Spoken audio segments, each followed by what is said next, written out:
his phone to my boyfriend, saying, "It's Ned." Both me and my boyfriend froze, exchanging glances. Now, Ned used to be very close to my boyfriend, going back at least 8 years.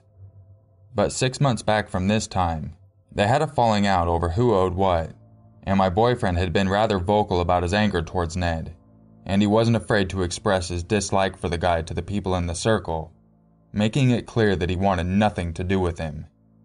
Not realizing that people had rallied on Ned's side, because he was at the time the one who was sitting on the most drugs in town. After a few seconds of tension, my boyfriend took the phone. "Hey man, what's up?" His jaw was clenched. "Yeah, I'm with Vince and Jane. Where are you?" It was a short conversation, and I remember it to be a very strange one. My boyfriend sounded normal, while I could see he was anything but happy or relaxed. "Ned is coming here," he said, and looked at me. And even through my haze, I could see something was wrong. "Let's leave," I insisted, and as we got ready to get the fuck out of there, a car pulled up to Vince, and he looked over at us. "Meet up at my place?" We agreed, and started walking the short journey back to the city. Jane, who'd come with us, said she needed to go to the ATM to get some cash. We found one, and Jane suddenly turned to my boyfriend. "You do it," she urged, and handed him her card. Puzzled, he entered the given code and took out the amount of cash she'd asked for, giving her it and the receipt. Jane took a moment to examine the receipt, suspicion growing on her face. "This isn't right," she said, and glared accusingly at my boyfriend. We both gave her a look that said, "What the fuck are you trying to pull?" I mean, the receipt and cash were right there, in her hand. Eventually, she gave up her trying to pin theft on my boyfriend, and we all agreed to go back to Vince's apartment. In hindsight, I believe it was an attempt to add purpose to a crime that was about to take place. When we got there, the place was full of people, sitting on the sofas and the bed. They were older, all of them junkies or ex-convicts, and they were all acting very strange. They were silent, and threw constant glances back and forth to each other, purposefully avoiding to look at my boyfriend, yet at the same time, it was very apparent that he was the target in the room. The entire atmosphere in the apartment had gone from seemingly friendly to hostile as fuck. My boyfriend, already tense and wary, overheard Vince muttering to one of the shady-looking guys that Ace and his people are coming. Now Ace was basically a Nazi, and had before tried to lure my boyfriend to remote places to take beatings or possibly to be taken care of, for the reasons of my boyfriend having expressed his liberal and anti-racist opinion in front of him. It should also be mentioned that at this point, Ace was also very close to Ned. My boyfriend instantly went up to me and urged that we get the fuck out of there. We both looked over at Vince, who was now sitting whispering to Jane. That is when we noticed Jane having a knife in her hand, which she tried to pass over to Vince, but he firmly shook his head and gestured by twice hitting a clenched fist into his palm, and his eyes met with my boyfriend's. My boyfriend grabbed me and pulled me out of the apartment, and we flew down the stairs. When we were hurrying back home, my boyfriend updated me on the signs I had obviously not noticed. Being as fucked up as I was, I could hardly speak or think straight. In hindsight, I suspect that was part of their plan. He had been suspecting something was up since we left Vince's apartment the first time. I had only started to actually get the situation when we went up there the second time. I went into full panic. We hurried through town to get home, paranoid and in shock. Had we stayed moments longer, I am certain that they would have killed us. These people aren't the type to stop beating when it's enough. I'm writing this 2 years later, and I have since moved away to start a new life. But I wasn't surprised when I was told 6 months ago Vince was found dead and robbed. Many people think, me included, that Ace was behind it. Ned and Jane are now a couple, and I don't want to begin to think of what awful things they are doing to other people, now as a team. If any of you doubt that some really bad things could have happened that day, let me inform you that Ace, just days ago, got convicted for arson and first-degree murder. His ex-girlfriend had just one day prior to the deed broken up with him, and so he brought 20 liters of gasoline and emptied it into her apartment and lit it on fire, locking her in to die in the flames. For me, it was a big shock to discover that Vince would betray us that severely. He'd been a really good friend to us, and he was a decent guy. I realize I sound naive, but when you're living that kind of life, those people are the only ones who you understand, and frankly, wants anything to do with you. I still have big issues with trusting people, and often misread people for wanting to hurt me in some way. As I said, I have moved away from the town and am now living a clean life, but I still have dark thoughts. For example, I sincerely and wholeheartedly hope that Ace, when in prison, can figure out how to use his sheet in more than one way, and until he does, may he drop his soap many times over.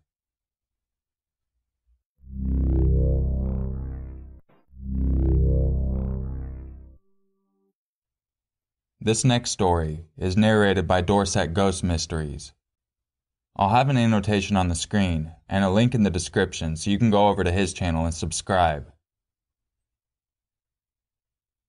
I just want to say thank you to Euramaker for allowing me to post on his awesome channel. I am 19-year-old female, but at the time this creepy encounter happened, I was maybe 7, 8. The oldest I was at the time was 10. I have a horrible memory. Ask the guy I've been sleeping with for the past year. However, these encounters I remember as if they were yesterday. My mum and dad had been separated ever since I was young, and having me when they were young made them feel like they needed to go out and have all the fun that they missed when they were in their 20s. My mum had taken me to her friend's Beatrice house for a party that they were going to have. I always hated this friend. She was always so mean to me and my brother, calling me mean names and rhyming my name with very crude things.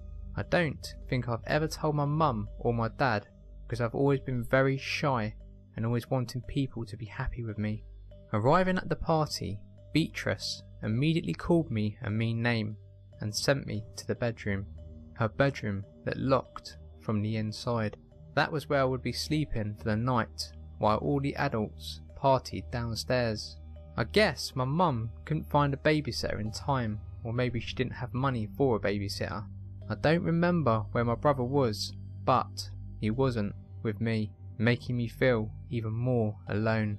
My mum came upstairs to tuck me in and told me to make sure to lock the door once she left, and to not let anyone in, no matter what.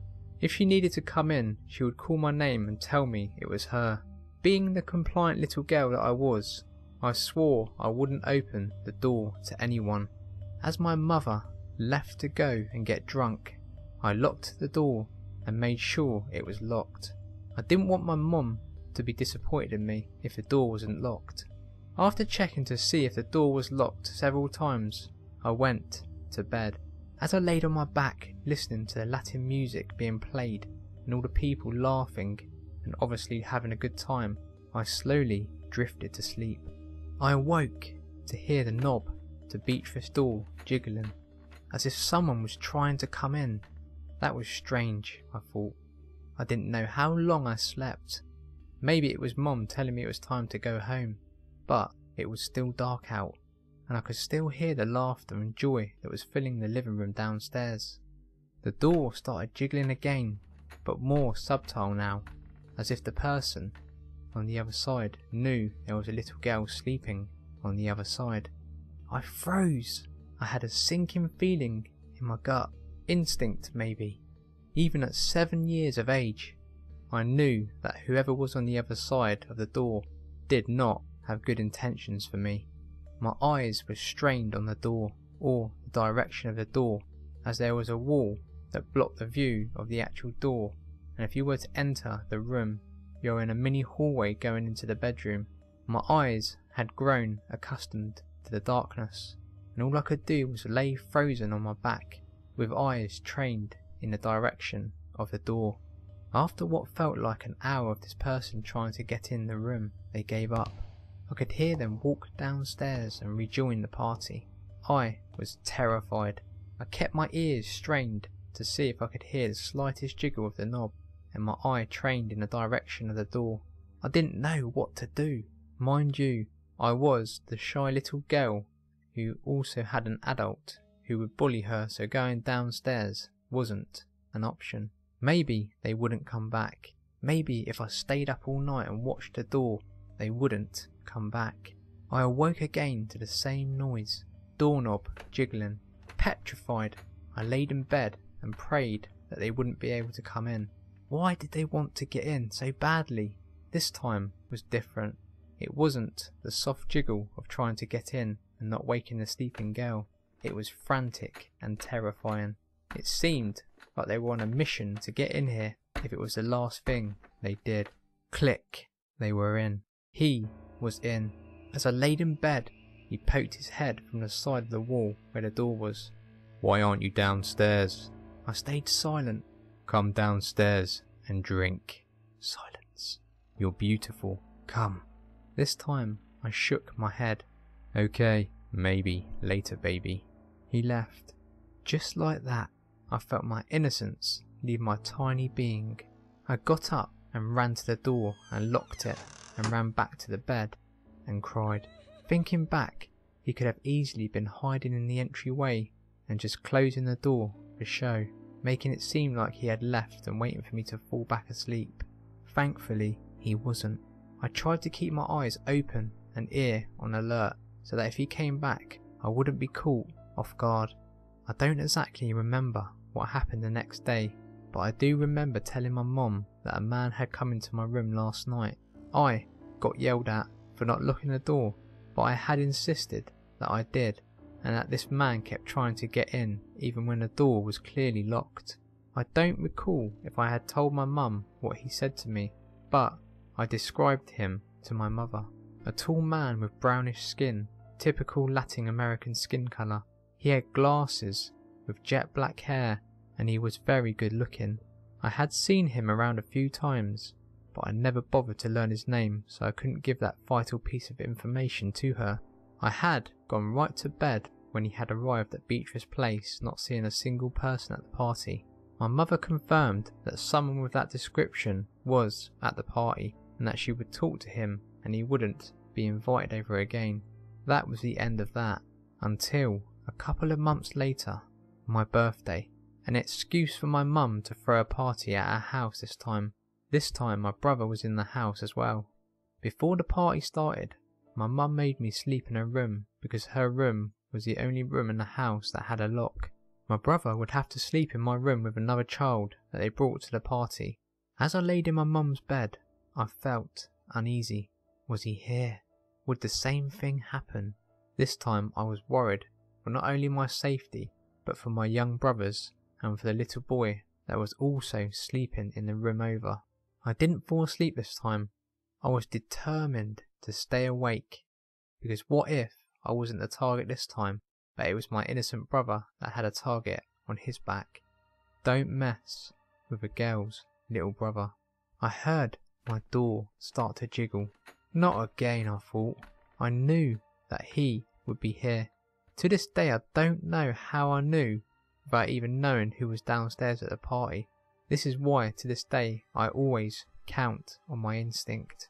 Mind you, I was a young girl who was terrified, but was determined that if he got in, I would scream. After hearing this sound, I knew immediately he had gotten in and sat up right away facing to the door, ready to scream if he tried to get close to me. "You're sleeping?" he asked.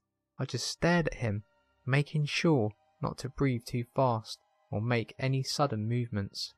"You're sexy, baby." Silence. "Come drink with me."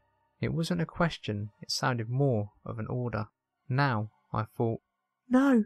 I started to moan and made sure that my no kept getting higher pitched. Okay, He tried to quickly shush me, and he left immediately. I made sure to wait a couple minutes and left the safety of my bedroom and went to my room, where my brother was and the little boy. I had a king bed, so we could easily all fit in, and I was determined to not leave these little kids. They didn't know what this man was capable of, and I was going to protect them if it was the last thing I did.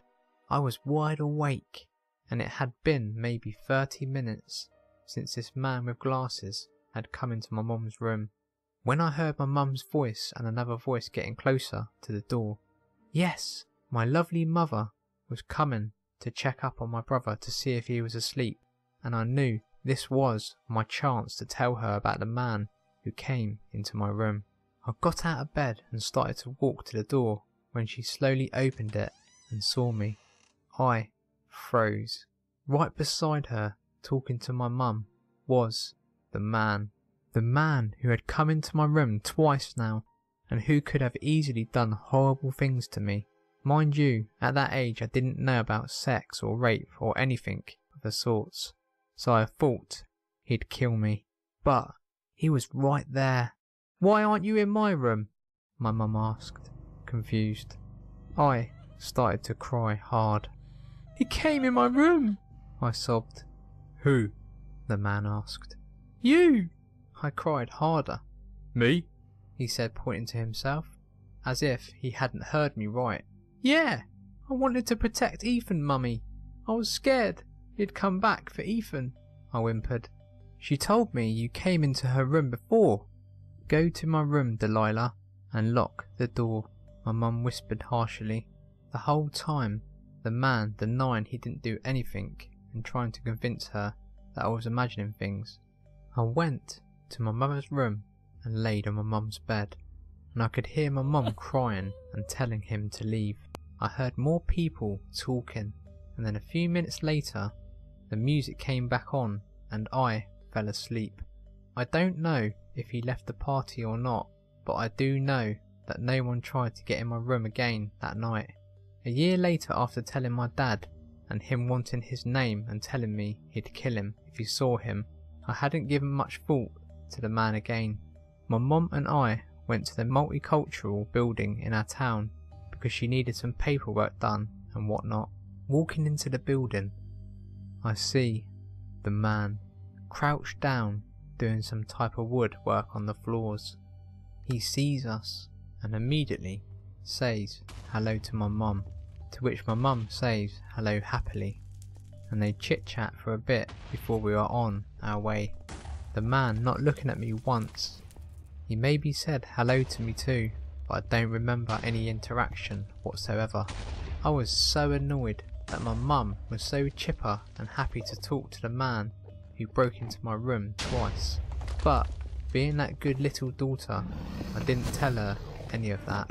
It had seemed as if she had forgotten all about him forcing himself into a locked door. That was the last time I ever saw him, and that was maybe 9-10 years ago. I've only ever told this to my mum and dad, my best friend, and the man I lost my virginity to.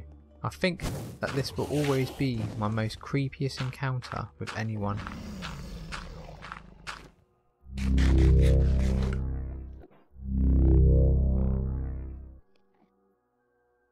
So I'm in my 3rd year of college, and I just broke up with my boyfriend of 3 years and started dating again. I dated one guy from literature class, but we didn't work out, so I was single once again. One random Saturday afternoon around August, a guy named Chris added me on Facebook. I saw he was studying the same program in our uni, so I accepted him.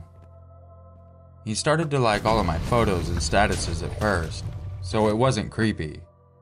It was unusual for him to like my photos from way back in 2011, but I didn't give it a second thought. He was around 5'11" and had the build of an athlete. He was a college freshman, but we were at the same age, and he started chatting with me. It started as a friendly conversation. Then, that's when I noticed that instead of asking for my number, he sent me a copy of my number, and then asked, "This is your number, right?" Weirded out, I asked him where he got my number, because I never gave out my number, even to my classmates, since I was a lazy texter anyways. But all he replies was, winky face. Monday came, and he started texting me. I didn't reply to most of his messages, and he slowly got mad at me, until he flooded my inbox from 10 messages up to 300 messages and 80 missed calls. He also told me, ever since classes started, he was already spying on me when we had dance rehearsals for our program or school events. He also admitted that he used to follow me until I got a ride home. He probably thought that was cute, but that immediately creeped me out. Then he asked me out.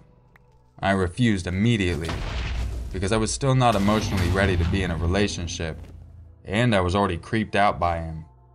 But I turned him down politely and told him he deserved someone better. But he was insistent and told me, I don't care. I'm going to wait for you. I'll never stop until I make you mine. That's when I started noticing him everywhere I go near the university. He was like an annoying shadow. He would be at the cafeteria, outside my classrooms, and he even knows my best friend's Facebooks, although we don't even study at the same uni. He also added all of my ex-boyfriends, although I only maintained communication with just one. He also tries to be friendly with my blockmates, but my blockmates noticed I was very uncomfortable, so they didn't communicate with him, which made him mad, and he would send messages to me and complain, although I never replied. The final straw was when I was joking to my close friend as we were going to the restroom, and I said, what I wouldn't give for a bottle of Sprite. And when we got back to my room, I had to leave the room again and get some lunch, but then when I got back, my blockmate handed me a bottle of Sprite. That's from Chris, he said, confused. Then I received a message asking me, so what will you give me? I gave you Sprite. I immediately threw the bottle away from me. I was starting to freak out, so I tried to contact him via text because I really didn't want to talk to him in person. But he kept calling me my girl and my penguin drummer, which really pissed me off. I told him to stop calling me his because I don't like him, and the only thing he replied was, I'm going to wait for you outside your classroom so we can go home together. I won't take no for an answer.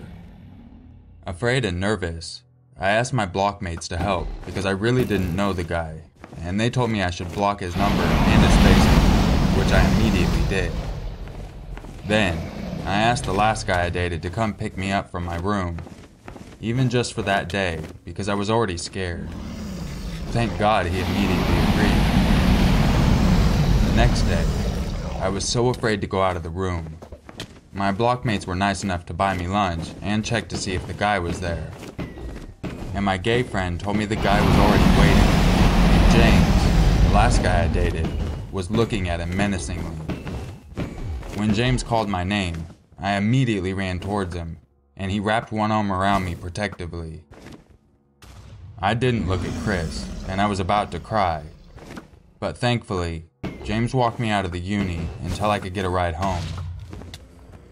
My phone was suddenly filled with blocked calls and messages that night, and although I tried to ignore and delete it immediately, I saw a few blocked messages from Chris asking me why I lied to him, why I broke his trust.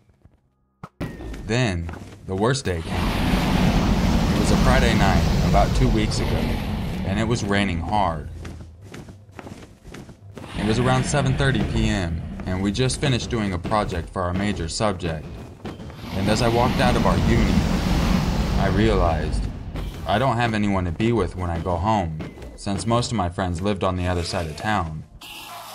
So I just put on a brave face and walked out of the uni alone.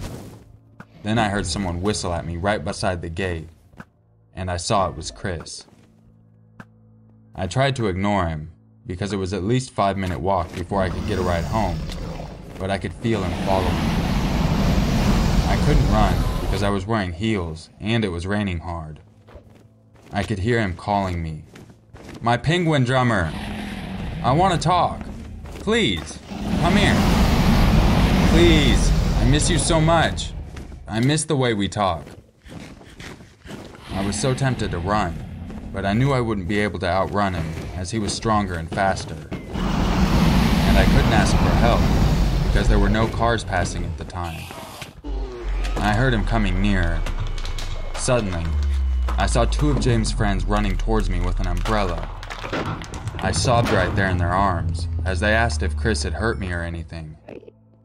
Then I heard screaming, and I looked back to see James screaming at his friend Chris, and he was screaming back at him.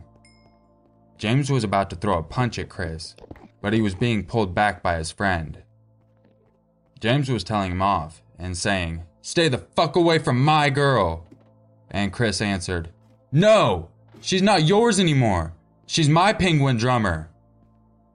She was never yours to begin with, and if you try to get near her again, I will fucking end you." Chris seemed to get scared, which was unexpected, as James was thinner and was not even an active person, but he backed down and walked away. The rest of the boys calmed me down before making sure I got home safely.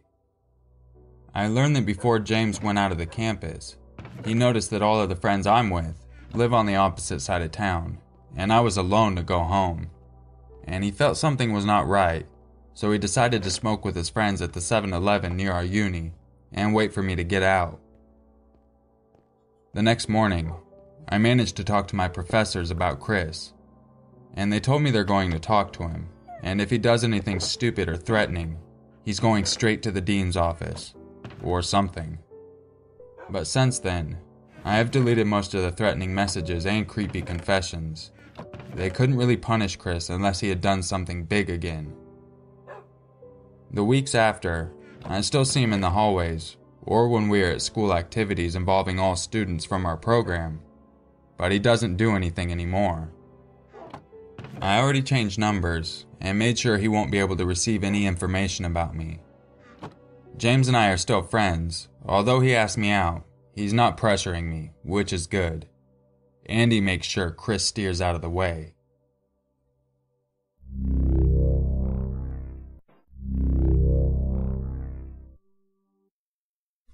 We hope you enjoyed this video, and if you did, don't forget to leave a like, subscribe, and head immediately over to Dorset Ghost Mystery. Last Friday I was jolted awake at 6 a.m. by the sound of my roommate's dog, Titus, barking. I also became aware of the sound of footsteps and furniture being moved in the bedroom above me, which belonged to my roommate, McKenna. Titus is a big dog with a big voice, but he has a heart of a timid little kitten.